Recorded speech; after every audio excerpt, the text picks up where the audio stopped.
게 있으면 먼저 해주시면 좋을 것 같아요. 일단 신문 잘 마쳤고 저희는 말씀드린 게 위법한 쟁행위는 하지 않겠다고 계속 말씀드렸습니다. 적법한 절차에 의해서 쟁행위를 진행할 거고요. 뭐 협박이나 뭐 폭행 같은 것도 전혀 없을 거고, 그리고 라인 시설에 대한 점거 역시 없을 겁니다.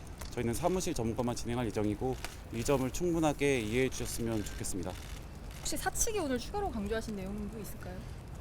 오늘 저도 오전에 공지문을 봤는데 유연한 제도화를 뭐 저희가 결렬했다라고 하는데, 저는 그 일회성 포상이 어떻게 제도화라고 할 수 있냐라고 하면은 저는 그건 아니다라고 생각합니다. 하이닉스는 영업이 10%로 고정을 했고요. 그걸 10년 제도화 시켰습니다. 저희도 못할 이유가 없고, 저희가 1등 했을 때만 성과급을 받는 구조는 이해할 수 없습니다. 왜 저희의 성과를 하이닉스 기준에 맞추는 것도 솔직히 말씀드리면 이해할 수 없습니다. 그리고 제가 특정 정치인을 옹호하는 건 아니지만, 같은 산업에서 한 기업이 새로운 기준을 제시하면 그 기준을 따라가거나 도태되거나 말씀하셨습니다. 저도 이 부분에 일부 공감을 하고 있습니다. 하이닉스 이직률이 0.5%가 안 됩니다. 삼성전자 이직률은 10%가 넘습니다. 분명히 이건 잘못됐고 이를 바로 잡아야 된다고 생각을 합니다. 네. 가처분 인용 시에도 파업은 그대로 뭐 일부 인용은 될 수 있다고 생각합니다. 왜냐하면 안전보호 시설에 대해서도 저희도 어느 정도 동의하는 입장이 있습니다. 다만 이 금지 가처분 내용 자체가 위법한 쟁행위 금지 가처분입니다. 그러니까 적법한 쟁행위는 문제가 없습니다. 그렇기 때문에 일부 인용이 된다 하더라도 그건 위법한 쟁의에 대한 내용이고 적법한 쟁행위는 문제가 없다라고 말씀드리고 싶습니다. 재판부가 혹시 명확한 결론 기일을 예고해 주신 게 있을까요? 아니요, 하지 않으셨습니다. 네. 그럼 오늘 신문 끝나고 이제 결론 내리시는. 네, 맞습니다. 네, 또 있으실까요? 오늘 혹시 필수 인력 네. 규모에 대해서 어느 네. 정도로 주장하셨나요? 저희는 이제 주말 근무, 그리고 기존 명절에서 근무했던 인원을 기준으로 이제 조합원들한테 내용을 받아서 그 부분을 전달했습니다. 뭐 명확하게 딱 몇 명이다라고 여기서 말씀드릴 수는 없을 것 같습니다. 예. 사후 조정 하실 생각 있으십니까? 사후 조정은 이미 결렬됐고 저희는 사후 조정에 대해서 더 이상 생각 없습니다. 저희는 영업이익 비율을 15%에서 13%까지 뭐 낮추는 방안까지 전달했고, 그걸 제도화하자, 그리고 비율이 낮더라도 그 부분을 좀 인정해 줬으면 좋겠다라고 계속 얘기했지만, 결국에 돌아온 건 EVA 상한 유지, 그리고 DS 부분만 특별 성과급으로 기존 안건과 전혀 다르지 않은 안건을 가져왔습니다. 그렇기 때문에 저는 더 이어나갈 수 없다고 생각했고, 어제 가만히 앉아서 대기한 시간만 16시간입니다. 16시간 동안 전향적으로 바뀐 안건이 없는 상황에서 뭐 조정을 오늘 그리고 내일까지 연장을 요청을 했는데, 저는 이걸 받아들일 수 없다 생각해서 어제 결렬을 선언했습니다. 중앙노동위원회에서 직접 저에게 조정안을 제시를 하였습니다. 그리고 어제 중앙노동위원회 위원장님도 만났습니다. 그런데 뉴스 발표에서는 조정안을 제시한 적이 없다라고 했습니다. 문서 자체가 중앙노동위원회 안에 있습니다. 그래서 이 부분을 제대로 거기서도 말씀을 해주셨으면 좋겠고, 오히려 조정안으로 갖고 한 내용이 EVA가 고수되어 있다는 입장에서 회사의 입김이 좀 들어간 게 아닌가 싶습니다. 네. 거기서는 초안이라는 입장인 것 같은데 약간 뭐 말장난이라고 느끼시는 건지 그러면. 그러니까 초안에서 이거 납득할 수 있겠냐 해서 제가 납득할 수 없다라고 하니까, 그러면 한번 좀 더 고민을 해보자 해서 기다릴 시간이 6시간입니다. 6시간 동안 기다렸지만 결과가 나오지 않았고, 이틀을 더 기다려달라고 했을 때 저희는 이걸 총파업 동력을 저해하기 위한 방법이라고 생각했고, 그래서 저는 더 이어나갈 수 없다 해서 나오게 된 겁니다. 최저가 조정 가능성이 없다고 하셨는데 네. 앞으로 이제 한 일주일 정도 총파업 남은 상황에서 극적 타결 가능성은 없다고 보십니까? 저희는 사후 조정까지, 그러니까 5개월 동안 교섭을 했는데 회사 안건이 전혀 진전되지 않았습니다.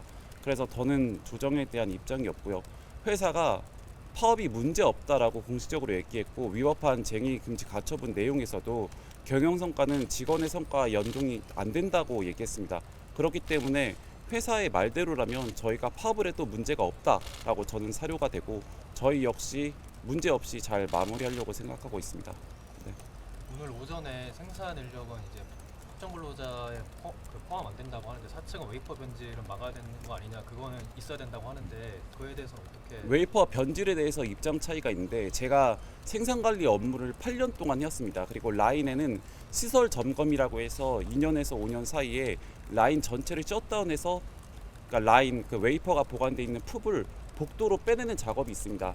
그래서 3일 동안 아예 정지가 되는데 제가 그 작업을 8년 동안 2차례 진행했습니다. 그래서 웨이퍼 변질을 방지할 수 있는 방법은 굉장히 많습니다. 투입을 안 하는 방법이 있고요. 그리고 비정체 스텝에서 웨이퍼 그러니까 풋을 빼두는 방법이 있습니다. 지금도 평택의 P1F 플래시 라인에는 3,000풋 이상 복도로 빼놨습니다. 그렇기 때문에 웨이퍼 변질은 저희도 같이 협조해서 쟁행이 전에 방지할 수 있다. 다만 웨이퍼 변질을 방지하기 위해서 생산을 한다는 것은 잘못된 방향이라고 생각을 하고 있습니다. 필수 인력 관련해서 질문드리고 싶은데 그 주말 최소 필요 네. 인력에 대해서 재판부에 성명 요청하셨는데 그에 대한 사측 답변이 있었는지와 사측이 요구하는 최소 인력 어느 정도 규모인지 좀 궁금합니다. 제가 뭐 회사 측의 규모는 뭐 명확하게 말씀드리기 좀 어렵고 이거는 제가 네. 답변드리겠습니다. 그 회사 측에서 일단 저희가 구체적인 인원을 요청을 했었는데 구체적 인원에 대해서는 안전보호 시설만 인원을 제출을 했고 보안 작업에 대해서는 특별히 인원을 제출을 하진 않았고 종전의 주장 그대로 유지하였습니다. 저희는 저희 입장에서 이제 그 인원을 최대한 특정을 했습니다. 최대한 부서별로 특정을 했고 그래서 주장된 인원들은 라인별로 저희가 부서별로 인원을 특정을 했고 그 인원 특정에 대해 필요성에 대해서도 재판부에 설명을 드렸습니다. 저희 그 반도체 공정 시설 자체가 순환 공정입니다. 일반적인 일률적인 직선 공정이 아닙니다.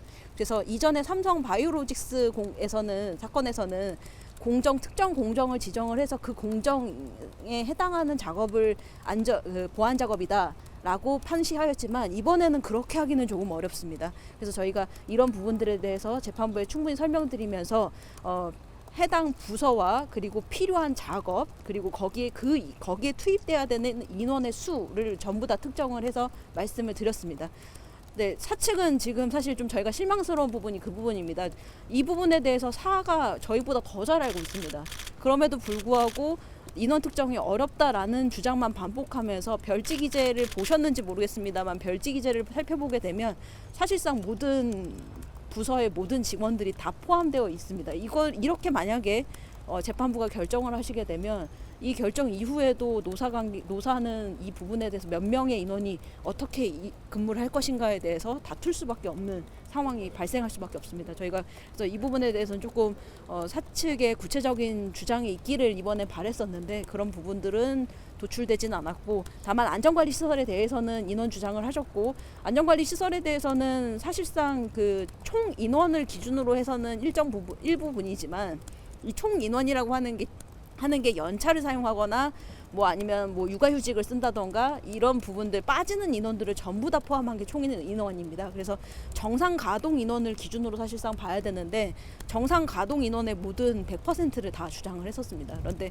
사실 이 안전보호 시설이라고 하는 것이 반도체 공정 라인의 특성상 시설에 개입되어 있는 인원들이 단순히 안전을 보장하는 인원만 들어가 있지는 않습니다. 생산에 관련되어 있는 인원들이 더 많이 섞여 있습니다. 그래서 저희가 그 부분을 주장을 하면서 저희는 사실 그럼에도 불구하고 이 지역에 살고 있는 지역민들은 저희 근로자의 가족들입니다. 그래서 안전을 지켜야 되기 때문에 80% 정도 수준에서 대체로 주장을 하였습니다.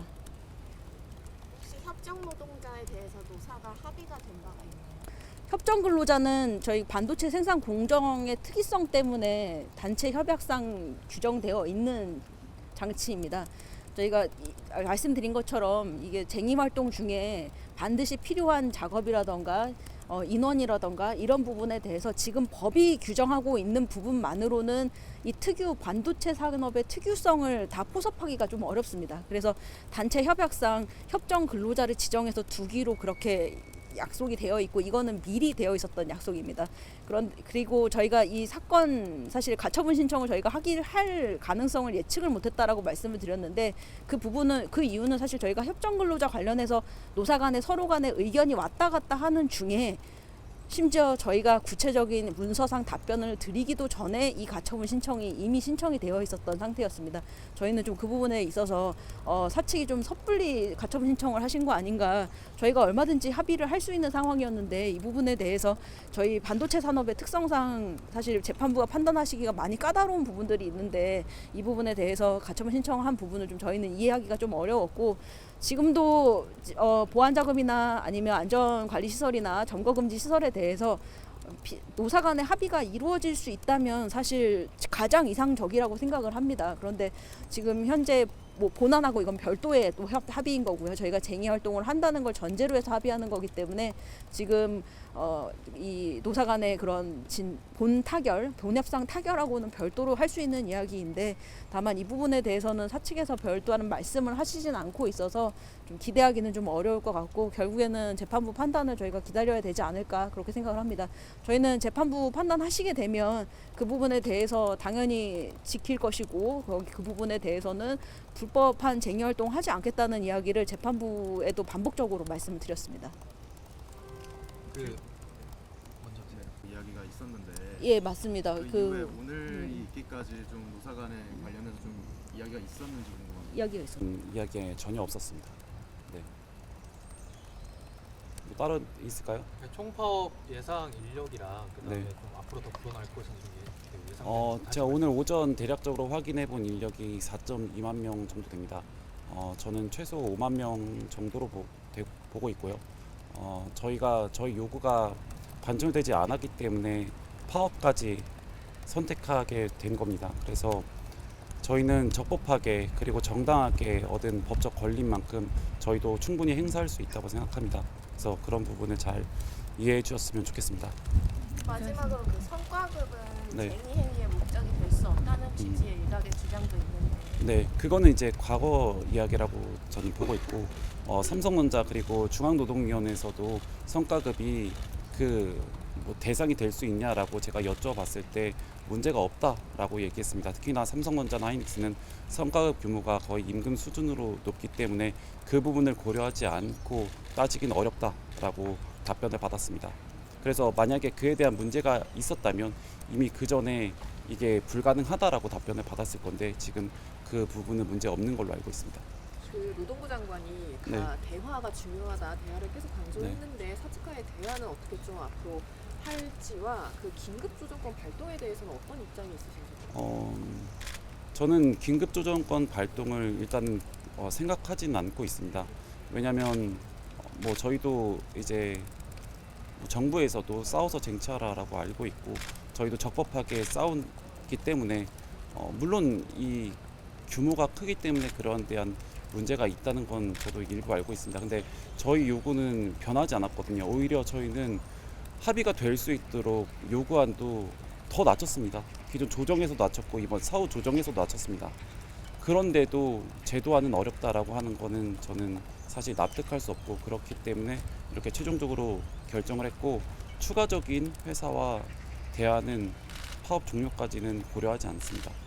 여기까지 마무리하겠습니다. 긴급조정권 관련해서 잠깐 한마디만 드리면 긴급조정권 같은 경우에는 사실 발동 요건이 매우 까다롭고 지금 저희 삼성전자 같은 경우에는 뭐 이게 필수 시설이라고 보기는 조금 어려운 점이 있습니다. 이전에 있었던 현대자동차 같은 경우에는 사실 쟁의 기간이 워낙 길기도 했거니와 그리고 또 그 쟁의에 관해서 사실 그런 개입이 필요할 수밖에 없었던 상황이었는데 저희 같은 경우에는 지금 쟁의를 아직 시작도 하기 전이고 쟁의 날짜도 명백하게 딱 못을 박은 상황입니다. 그래서 사실 긴급조정권 발동이 되지 않기를 바라고는 있습니다만 물론 이거는 정부의 결정이시니까 저희가 정부의 결정에 대해서 뭐 반발하거나 그러지는 않겠습니다만 쉽지는 않지 않을까라고 그렇게 예상은 하고 있습니다. 그 부분은 좀 말씀드리고 그리고 또 지금 노사 관련해서 이 본 협의 관련해서 저희가 재판부에 말씀드렸던 사안이 하나가 더 있습니다. 사실 언론을 통해서 저희 그 노조의 입장 왜 이 임금 투쟁을 시작을 하였는가에 대해서는 사실 많이 기사화가 되지 않았습니다. 단순히 이제 좀 판판하게 보시는 분들께서는 돈 많이 받고 싶어서 이기적으로 이렇게 생각을 하시는 경우들이 있고, 실제로 사측에서도 계속해서 주장하고 있는 것이 저희의 이 노조의 이기심으로 이 사건이 시작이 됐다라는 점입니다. 그런데 저희가 재판부에 오늘 말씀드린 부분은 2024년 성과급에 관련해서 좀 말씀을 드렸습니다. 2024년 당시에 반도체 생산이 반도체 시장이 좋지 않으면서 그 당시에 사실 뭐 사측에서 말씀을 하시기로는 노측에게 성과금은 0이다. 우리가 고통을 분배하자라고 말씀을 하셨었고, 성과금 0인 경우에 대기업은 사실상 임금이 삭감되는 결과를 초래합니다. 그런데 그 부분에 대해서 반발 없이 노조원들이 다 우리 근로자분들이 다 받아들였었습니다. 그런데 나중에 알게 된 사실이 당시에 3,880억에 달하는 규모의 성과급을 임원진들끼리는 다 나누었다는 사실을 나중에 알게 됐습니다. 그래서 저희 사실 지금 기업에서는 당시 어려웠던 사정을 생각하면 3,880억이라고 하는 규모의 돈은 사실 앞으로의 생산에 투자되거나 아니면 주주들에게 돌아갔어야 되는 이익입니다. 그럼에도 불구하고 그것들을 본인들의 성과급 잔치에 사용을 했었습니다. 그리고 이러한 사실은 저희가 나중에 알게 되었습니다. 이번에는 좀 사정이 다릅니다. 이번에는 사실 시장의 현황이 좋습니다. 저희가 고통이 있을 때는 고통은 분배하라고 하면서 시장의 현황이 좋을 때는 이 열매는 나눌 수 없다라고 말씀하시는 것은 조금 이해하기가 어렵습니다. 그리고 열매를 나누는 것은 노조원들만의 이익을 우리 근로자의 이익만을 가져오는 것은 아닙니다. 사실 저희가 주주 관련돼서도 말씀드리고 싶은 부분이, 하이닉스 같은 경우에 지금 상당한 성과급이 약속된 이후에 오히려 상당히 주가가 많이 뛰었습니다. 이러한 이유는 반도체 시장 자체가 인재를 얼마나 영입할 수 있는가, 얼마나 확보할 수 있는가가 회사의 경쟁력에 상당히 중요한 역할을 하기 때문입니다.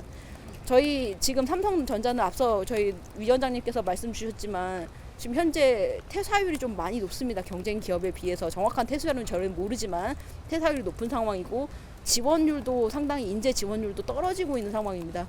앞으로 이러한 상황이 지속되면 삼성전자가 지금과 같은 아성을 가지고 있을지, 명성을 유지할 수 있을지는 아무도 모르는 상황입니다. 그래서 저희의 쟁의 활동이라고 하는 것이 오히려 반도체 회사에서 지금 1등을 달리고 있는 삼성전자를 앞으로도 계속 지키기 위한 방편이라는 점을 한 번도 기사화가 되지 않아서 좀 말씀을 드리고 싶습니다. 감사합니다. 질문 하나 더 네. 할까요? 그 영업이익에서 네. 영업이익에서 네. 어떤 퍼센테이지를 성과급으로 떼간다는 네. 것은 결국에는 정부가 법인세를 매길 수 있는 네. 그 파이가 줄어드는 거잖아요. 네네. 그럼 법인세의 감소로 이어질 수 있는데 정부. 성과급으로 지급되면 성과급에 대해서는 개인 소득세를 납부를 합니다. 그리고 법인세보다는 소득세가 훨씬 더 높습니다. 법인세는 감면될 수 있는 방법들이 여러 가지가 있고, 개인 소득세 같은 게 감면 가능성이 없어요. 그래서 여기까지만 설명드리도록 하겠습니다. 위원장님께서 더 이상 안 하신다고 하셔서 여기까지만 할게요.